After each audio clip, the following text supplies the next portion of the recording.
વટવાના મહાવીરનગર ખાતે મહાવીરનગર ગલી નંબર 1 માં રવિવારથી 3 દિવસીય શ્રી શિવરામ દરબાર હનુમાન મંદિરની ભવ્ય પ્રાણ પ્રતિષ્ઠા મહોત્સવનું આયોજન કરાયું છે।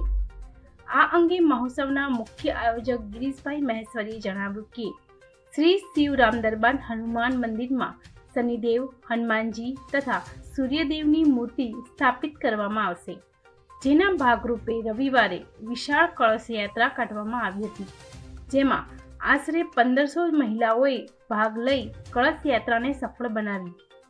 પ્રાણ પ્રતિષ્ઠા મહોત્સવમાં મુખ્ય અતિથિ તરીકે પૂર્વ ગૃહમંત્રી પ્રદીપસિંહ જાડેજા, વટવાના ધારાસભ્ય બાબુસિંહ જાદવ સહિત વટવા સહિત શહેરના કેટલાક ગણમાન્ય નાગરિકો ઉપસ્થિત રહેશે।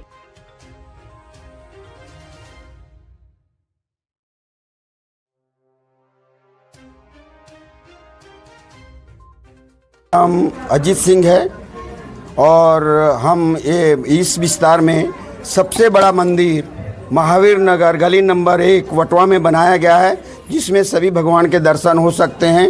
और हनुमान जी, सूर्य भगवान, राम जानकी और शनि देव का यहाँ पे प्राण प्रतिष्ठा महोत्सव चल रहा है, जिसमें यहाँ पे कलश यात्री करीब 1400 से 1500 लोग कलश यात्री उपस्थित हुए हैं। गिरीश कुमार महेश्वरी, मैं इस मंदिर से लगभग 6 महीने से जुड़ा हुआ हूँ। ये मंदिर लगभग 30 साल पुराना मंदिर है, जिसकी प्राण प्रतिष्ठा शंकर जी भगवान की 30 साल पहले प्राण प्रतिष्ठा हुई थी, लेकिन किसी कारण रुक गया था। 6 महीने से महाशिवरात्रि दिन से इसकी प्राण पूरी तरह से कामगिरी चालू है। 23 तारीख, 24 तारीख और 25 तारीख माँ भंडारा समाप्त हो जाएगा।